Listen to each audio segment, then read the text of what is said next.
하나님께서는 로마서 마지막 장인 이 본장 16장을 세 단락으로 나누어서 이제 말씀하십니다. 첫 번째 단락은 1절에서 16절인데요.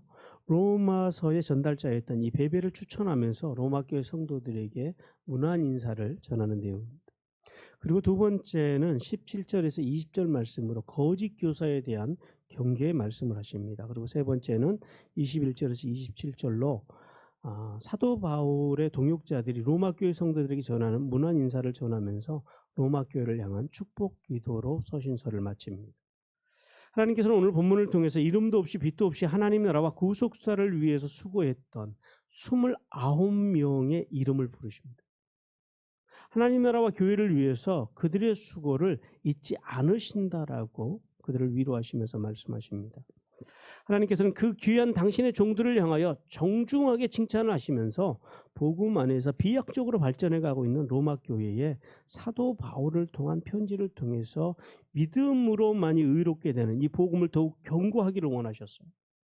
또한 그들을 향한 세심한 관심과 사랑을 보여주심으로 로마 교회 성도들로 풍성하게 하시고, 또한 교회 안에서 성도들 간의 거룩한 교제와 소통이 얼마나 중요한지에 대해서 이제 말씀하십니다. 오늘 하나님께서 본문을 통해서 주시는 첫 번째 메시지는 하나님의 복음을 위하여 헌신하는 동역자가 되라라고 우리에게 말씀하십니다. 먼저 1절과 2절 말씀을 통해서 보호자였던 베베에 대해서 말씀합니다.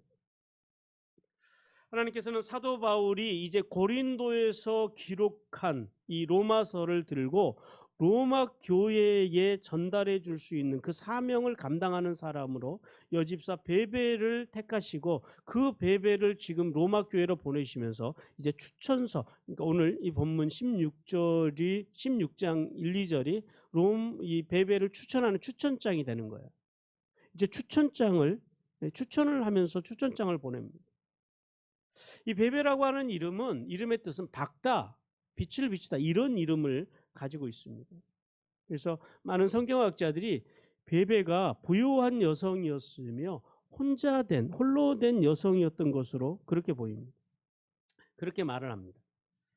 하나님께서는 본문에서 베베를 어떻게 소개하고 있냐면 갱그리아 교회의 일꾼으로 소개하고 우리 자매라고 말씀하면서 사도 바울의 보호자였다라고 그렇게 소개하고 있습니다.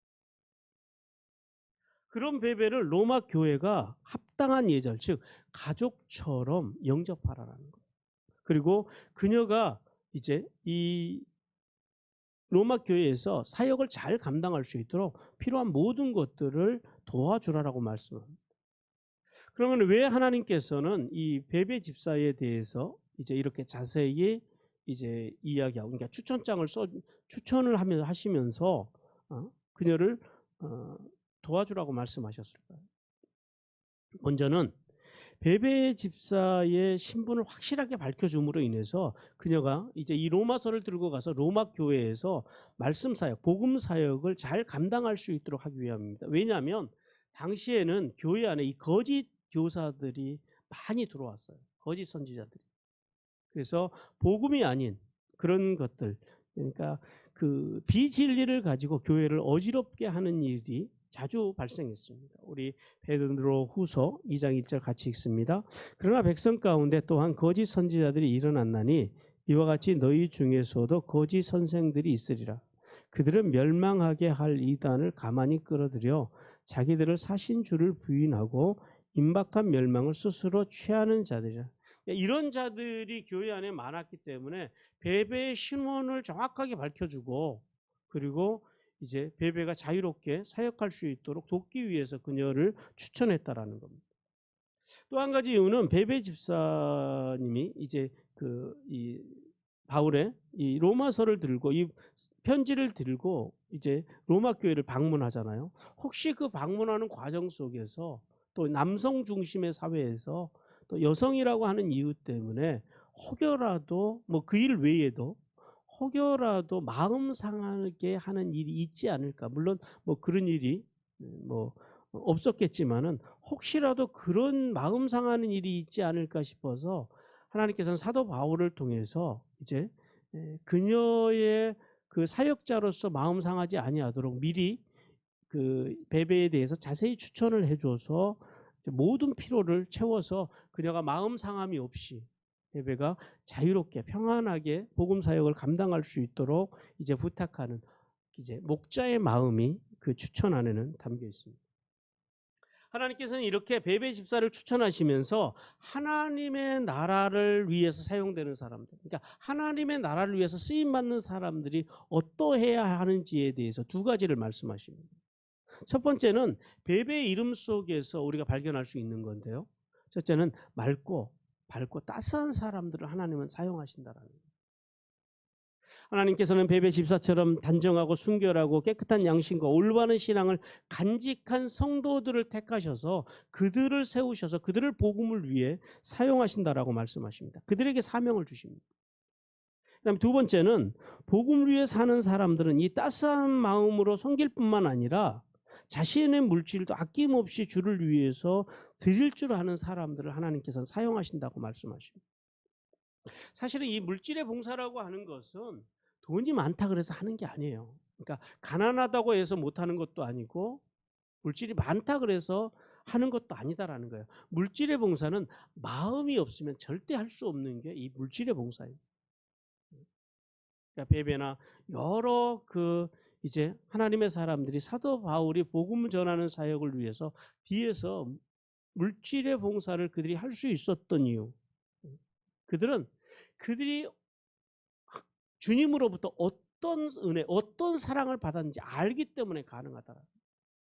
그러니까 사람이 우리가 신앙생활을 하면서 내가 주님으로부터 받은 것이 얼마나 큰지를 알 때에 내가 사랑하는 것을 드릴 수 있다는 겁니다. 우리 마태복음 20장 28절 같이 읽습니다.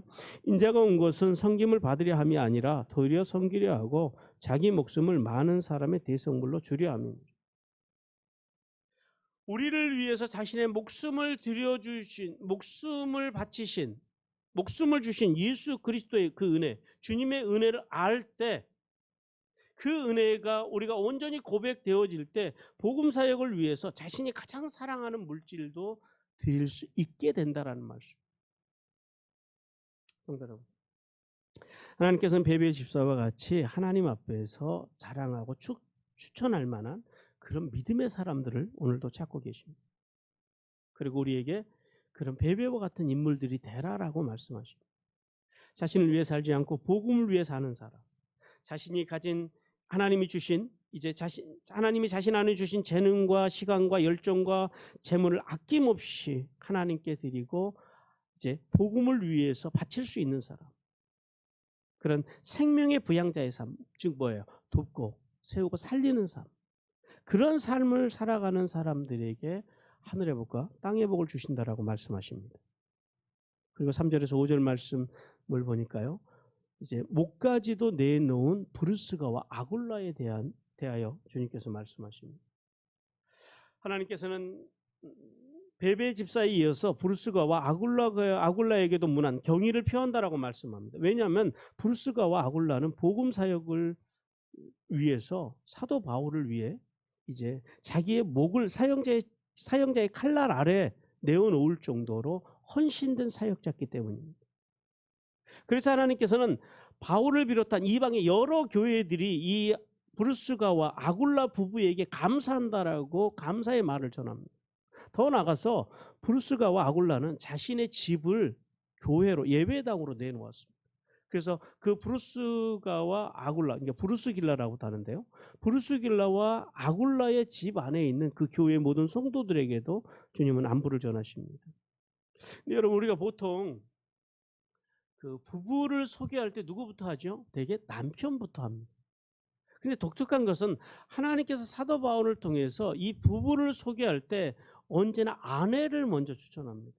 그러니까 브루스가 브루스길라라고도 하는 이 그 아내의 이름을 먼저 부르고 그 다음에 아굴라 남편의 이름이 나온다라는 거예요.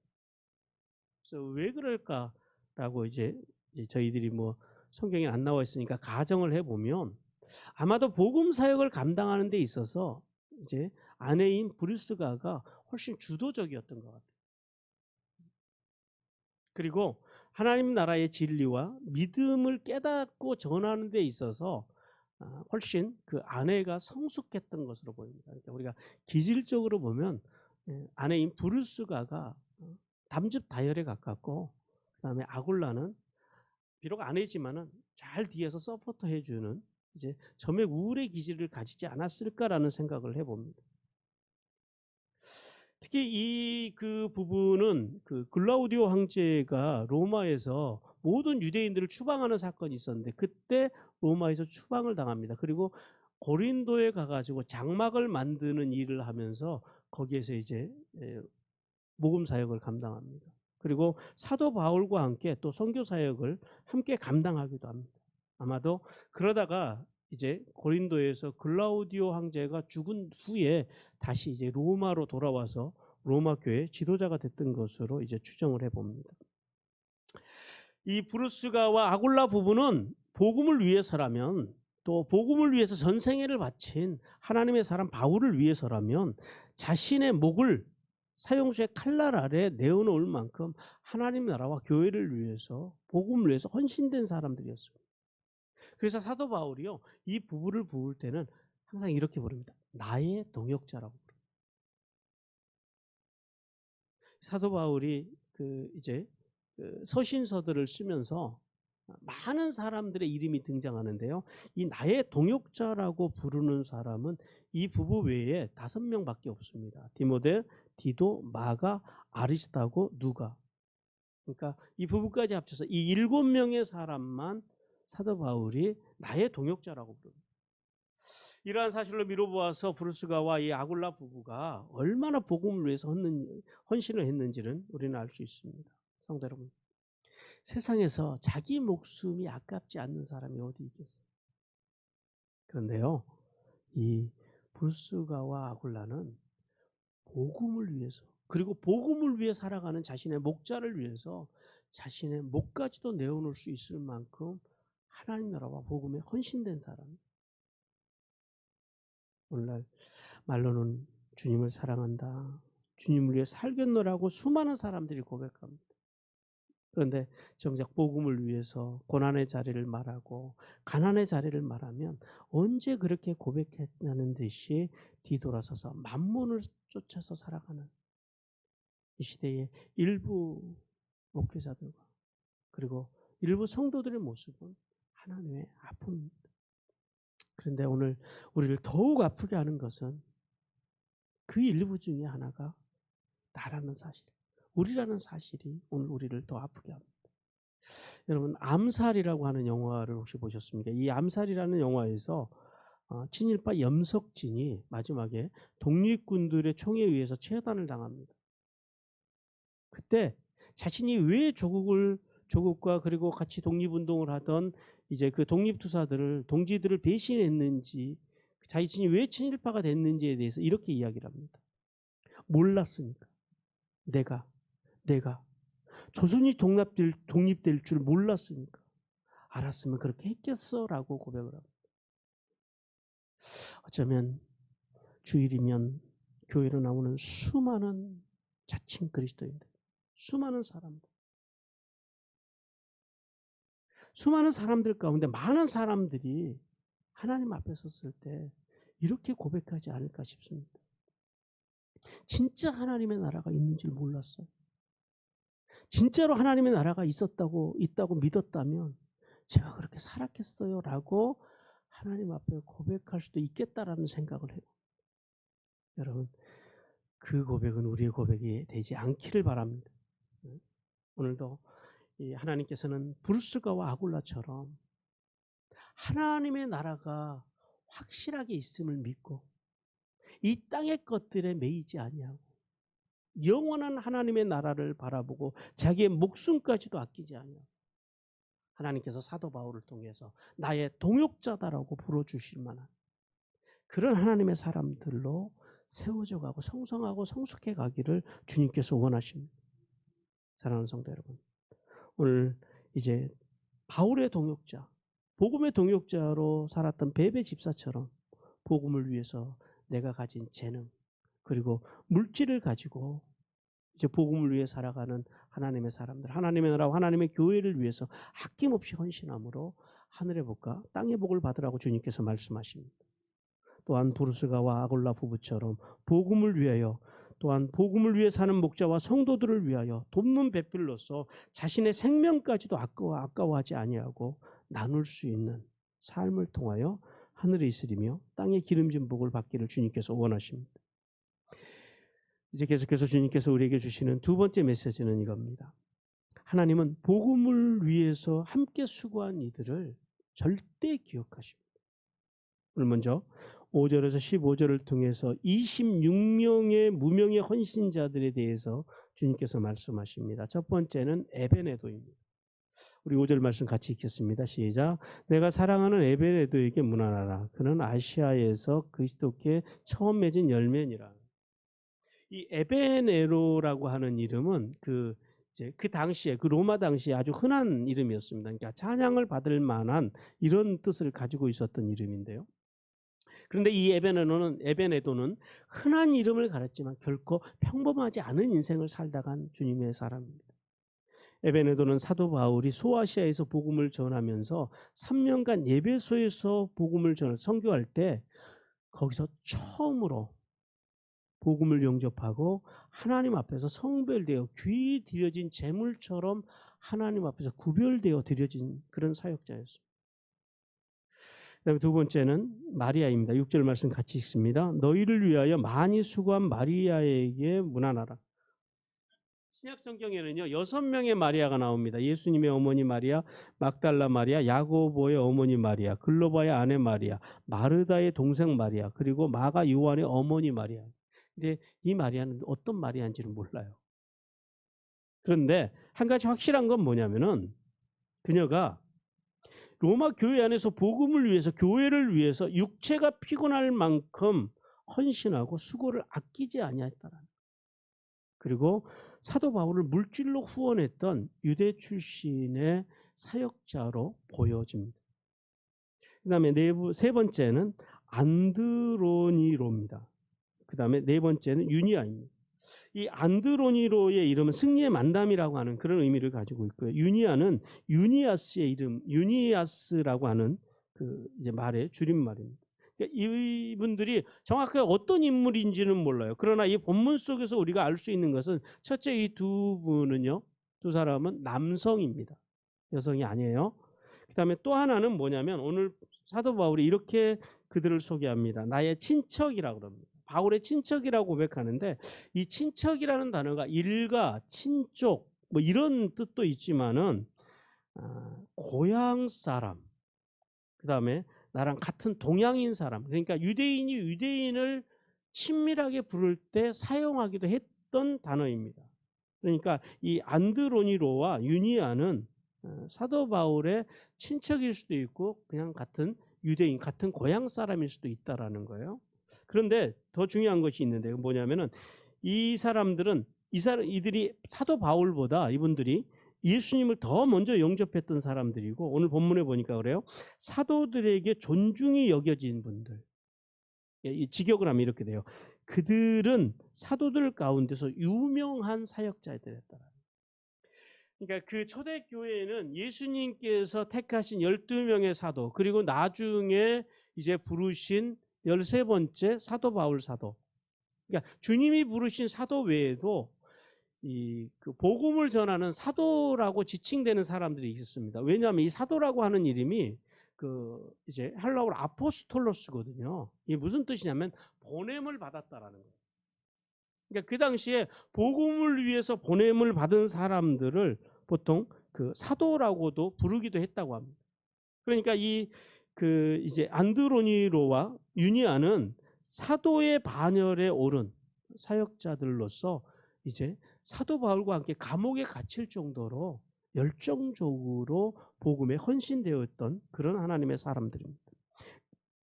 그 다음에 다섯 번째는 암블리아입니다. 이 암블리아에 대해서 어떤 그 주석가들은 왕족이라고 주장하는 사람들이 있는데요. 많은 주석가들이 노예라고 주장을 합니다. 그러니까 노예라고 주장하는 것에 더 힘을 얻습니다.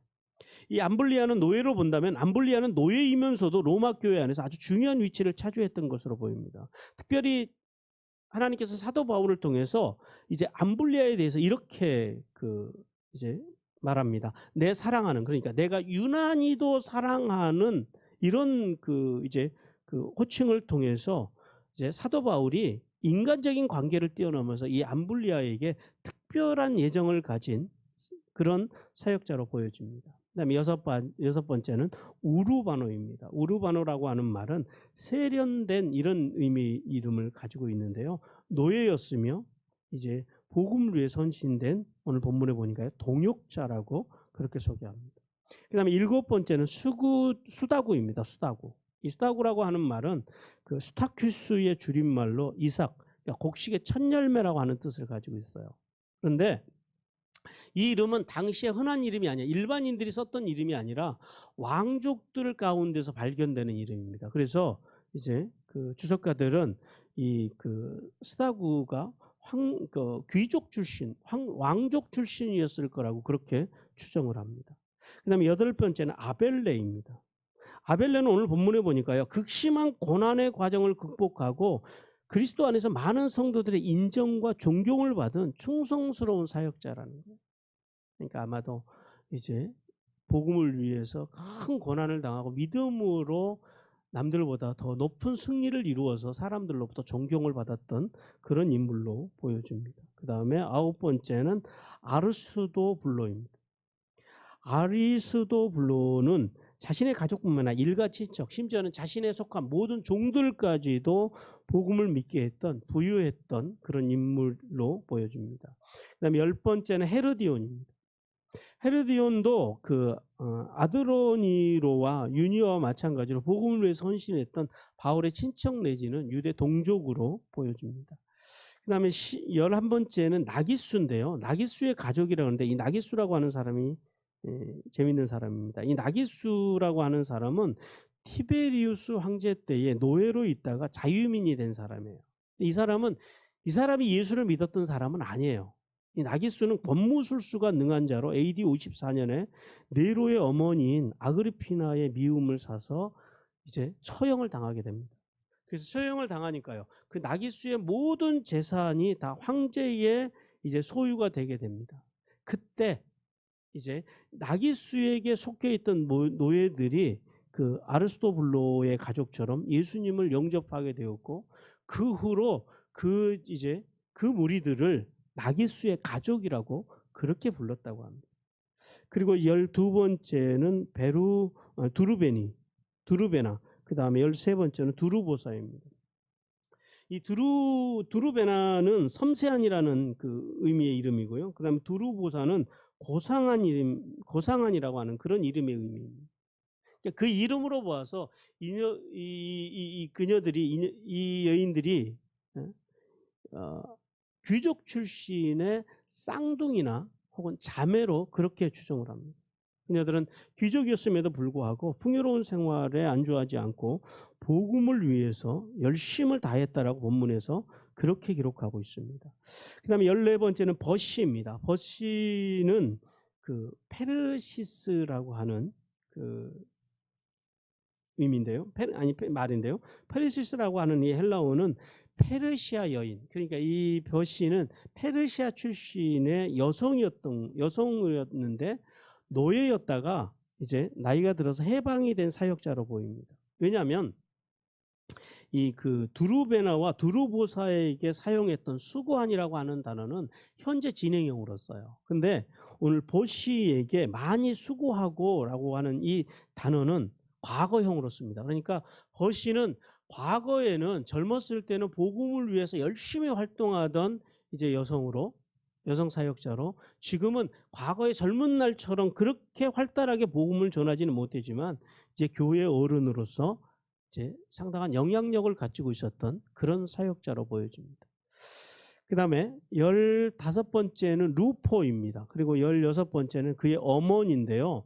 루포라고 하는 말은 루포스의 줄임말입니다. 붉은 머리털이라고 하는 뜻인데요. 이 단어는 지금도 이탈리아에서 이탈리아 사람들의 어떤 그런 민족적인 것을 그 나타낼 때 많이 사용한다고 그럽니다. 그러니까 우리 민족을 나타낼 때는 우리는 뭘 많이 써요?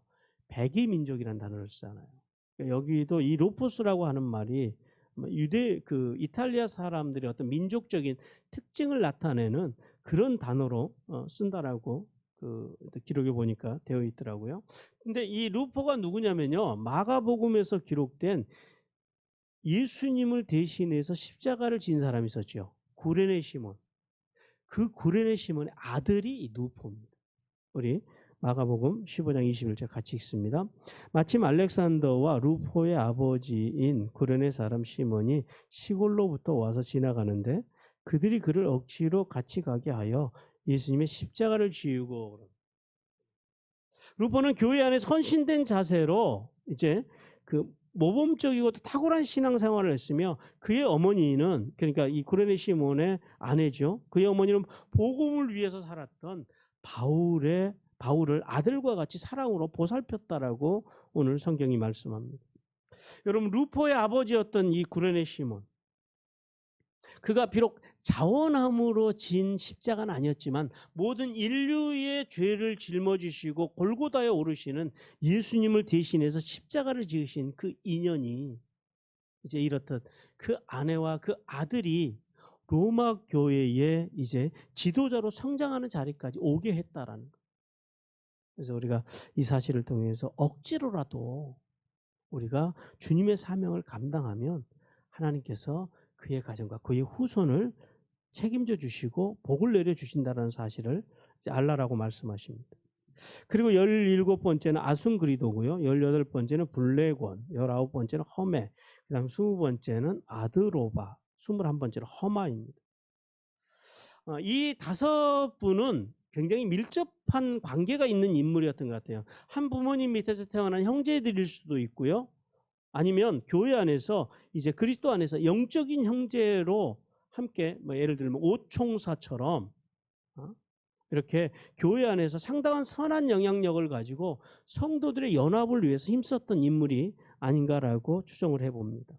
그 다음에 22번째는 빌롤로, 그 다음에 23번째는 율리아, 그 다음에 24번째는 네레오와 25번째는 그의 자매, 그리고 26번째는 올룸바의 이름이 나옵니다.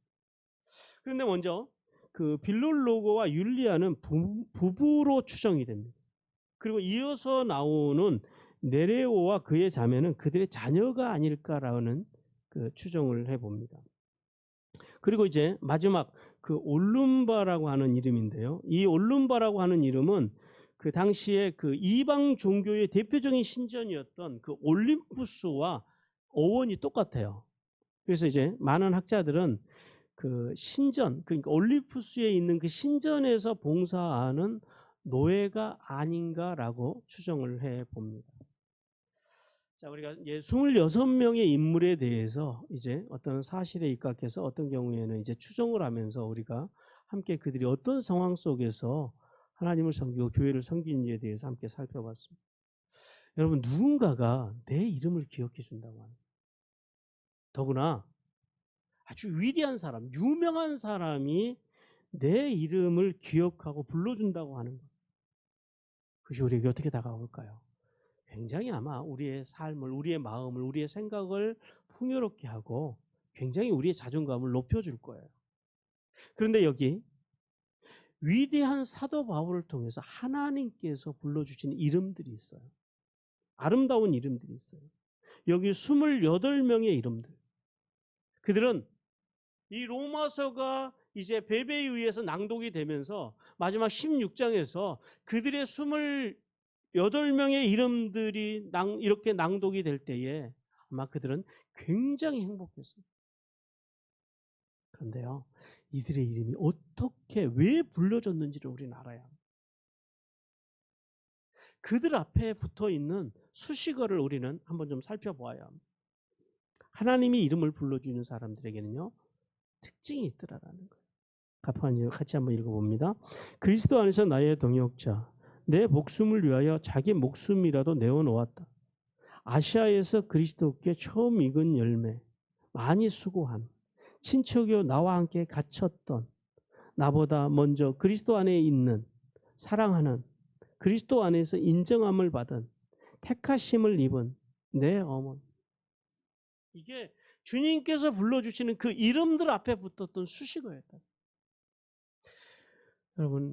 여러분이 이제 우리가 이 세상을 떠나서 하나님 앞에 섰을 때 하나님께서 여러분의 이름 앞에 어떤 수식어를 붙여주시기를 원하십니까? 그 수식어가 붙도록 우리의 남은 인생들을 그렇게 살아가는 은혜를 받으라고 주님께서 말씀하십니다. 하나님께서는 우리도 이 땅에서 남은 생에 이런 수식어가 붙도록 하나님의 나라와 교회와 또 성도들, 무슨 말이에요? 생명, 그 생명들을 돕고 세우고 살리는 일. 이들이 단지 그냥 돈이 많아서, 시간이 많아서, 삶의 여유가 있어서 그런 것이 아니고, 보세요. 이들 가운데 노예도 있고 평민도 있고 귀족도 있잖아요. 가난한 사람도 있고 부자도 있잖아요. 그들의 각자의 삶의 자리에서 하나님의 나라를 위해서, 교회를 위해서, 복음을 위해서 적든지 마든지 최선의 수고를 다했기에 하나님께서 이들의 이름을 지금 부르고 계시다라는 겁니다. 그래서 주님께서는 이 28명의 이름을 통해서 오늘 하나님의 교회가 어떠해야 하는지에 대해서 다시 한번 우리에게 말씀합니다. 첫 번째는요, 그리스도의 몸인 교회는 사회적인 지위로 인해서 차별이 없어야 한다라는 거예요. 이 28명의 이름 가운데는 왕족도 있고 귀족도 있고 평민도 있고 노예도 있습니다. 그런데 이들은 교회 안에서 서로 차별하지 않는다라는 거예요. 신분이 엄격했던 그 사회 속에서도 서로를 차별하지 않는 이 로마 교회. 근데 오늘날 우리 교회는 어떻습니까? 교회 안에 들어와서 좀 가진 사람, 덜 가진 사람, 뭐 좀 배운 사람, 못 배운 사람 보이지 않게 차별을 해요. 교회는요, 그러면 안 된다라는. 그다음 두 번째는요, 그리스도의 몸인 교회에서는 빈부의 차별이 없어야 합니다. 교회 안에는 부자들도 있었고, 그다음에 노예들처럼 극빈한 사람, 아무것도 가지 못한 사람. 아니 그래도 노예는 주인한테 붙어 있으면 얻어먹기라도 하죠. 그것조차도 먹을 수 없는 극빈자들도 교회 안에 있었다라는. 그러나 누구도 빈부를 가지고 사람들을 이제 차별하지 않아요. 도리어 있는 사람들은 그것을 가지고 내어놓고 함께 떡을 떼고 가난한 사람들을 먹이고, 또 가난한 사람들은 그것 때문에 주눅 들거나 그러지 않고 이제 하나님 안에서 서로 사랑으로 형제로 똘똘 뭉쳐 있었다라는, 이것이 로마 교회의 특징이었습니다. 그다음 세 번째는 그리스도의 몸인 교회에서는 성별의 차이가 없어야 된다라는 거예요. 남성 중심의 그 이 고대 사회에서 베베를 비롯한 이 여성들, 그 여성들이 교회 안에서 지도자의 역할을 감당했다라는, 브루스가와 같은 사람. 그들이 우린 여자니까 하고 빠지지 아니하고 남성들 이상으로 주의 복음을 위해서 헌신했다라는. 네 번째는 그리스도의 몸인 교회에서는 나이의 차별이 없어야 됩니다. 교회 안에서는 젊다고 없인 여기고 뭐 그런 거죠. 뭐 젊은 것들이 또 나이가 들었다고 이제 홀대하지 않는다라는 거예요. 연세 드셔가지고 뭐 하려고 그러냐고 이런 말을 하지 않는다라는 거예요. 여러분 목회를 하면서 종종 그 교회 안에서 노예나 이런 데 가면 듣는 말들이 있어요. 어떤 말이냐면은 이런 말이에요. 젊은 목사가 나이 많은 장로의 말을 안 듣는다고, 이런 이야기를 목회를 하면서 종종 들어요. 여러분 교회 안에는요, 뭐 우리도 그러잖아요. 젊은 권사가, 젊은 장로가 아니에요. 젊은 목사, 젊은 권사, 젊은 장로가 있는 것이 아니라 교회 안에는 목사가 있고 장로가 있고 권사가 있는 거예요. 젊어도 목사고 장로고 권사예요. 제가 아는 제가 옛날에 교육전사 할 때 교육전사는 아르바이트생이다 뭐 이런 소리까지 들어봤어요.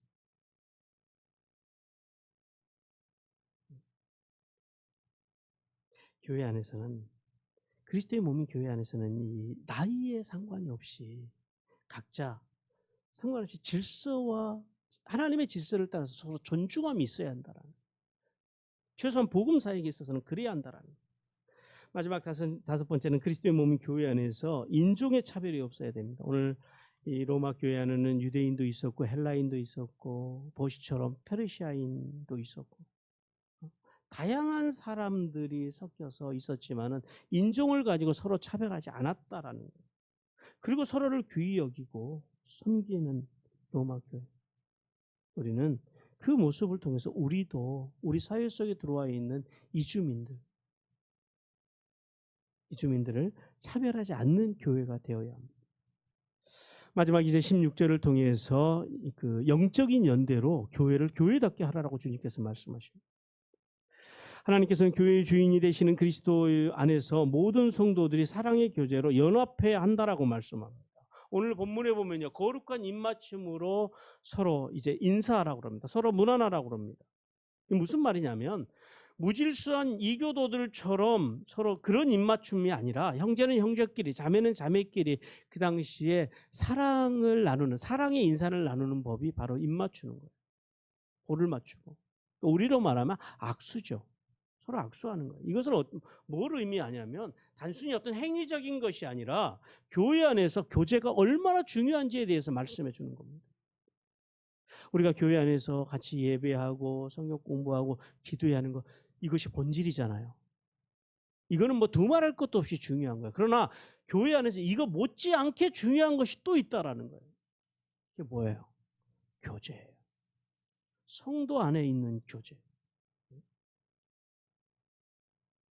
여러분, 성도 안에 교제가 약화가 되면, 교회 안에서 이 교제가 약화가 되면 어떤 일이 일어날까요?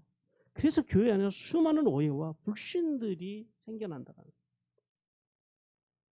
여러분, 심리학에서는 이걸 인지오류라고 합니다. 인지오류가 뭐냐면 이런 거예요. 우리가 길을 가고 있는데 저기서 어떤 뭐 권사님이나 장로님이 오세요. 그래서 반갑게 인사를 했어요. 근데 이분이요, 아는 척도 안 하고 쓱 지나가요. 그럼 어떤 느낌이 드세요? 느낌, 기분이 좋다 나쁘다? 상당히 나쁘죠. 어떤 생각이 드세요? 날 무시하시나? 내가 뭐 실수한 게 있나? 이런 생각이 들어요. 근데 사실은 뭐예요? 이어폰 끼고 딴 생각하고 지금 지나가고 계시는 거예요.